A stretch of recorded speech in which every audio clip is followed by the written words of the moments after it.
अस्सलाम वालेकुम नाज़रीन, मलिक रेशम साहब की हवेली पर हम मौजूद। वैसे तो मलिक साहब की जो ज़ियाफ़त और यहाँ पर मेहमानों की जो आमदें जारी रहती हैं पूरा साल, और उसके साथ ही साथ देसी जो लवाज़मात हैं उनके साथ जो आए गए मेहमानों की तवाज़ो की जाती है।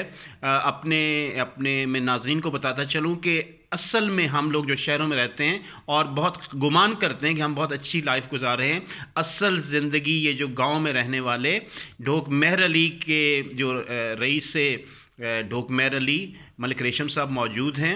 और नाश्ते पर आप देख लें, लस्सी इनकी अपनी फ्रीजियन जो गाय हैं और इसके साथ इनकी भैंसें हैं नीली बार की, वो भी उसकी लस्सी, मीठी लस्सी नमकीन के साथ सारा सिलसिला है। उसके साथ ही साथ आप देखें घर का मक्खन भी मौजूद है और शहद इनके ये इर्द गिर्द जो ज़मीनें हैं वहाँ पर हर किस्म की छोटी मक्खी का शहद भी मौजूद है। साथ ही साथ दही इनके घर का, और जो गंदम है उसमें ये इनकी घर की बनी हुई ये देसी घी के बने हुए ये पराठे हैं।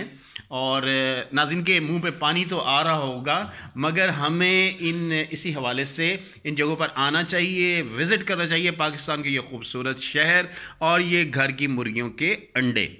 तो नाश्ता हम शुरू करते हैं। टेस्ट तो बहुत, इनकी खुशबू सूंघ के ही मुझे बहुत जी चाह रहा है कि जल्दी जल्दी नाश्ता शुरू किया जाए और आपसे इजाज़त दी जाए।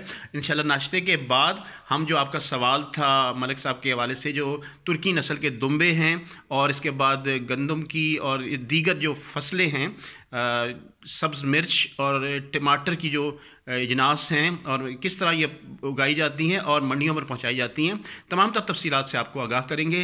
तब तक के लिए मलिक रेशम साहब की हवेली जो यहाँ पर मौजूद है ढोक मेहर अली में, यहाँ से हम आपसे इजाज़त चाहते हैं। साथ ही साथ हम आपको गाहे बगाहे इन्फॉर्म भी करते रहेंगे कि किस तरह हम यहाँ पर आए, किस तरह से हमारी खिदमत और तवाज़ो की गई, और जो रवायती यहाँ का पंजाब का कल्चर है, मेहमान की इज़्ज़त करना, उसकी रिस्पेक्ट करना और उसके साथ ही साथ उसको तमाम तर मौजूद लवाज़मात से उनकी खिदमत करना।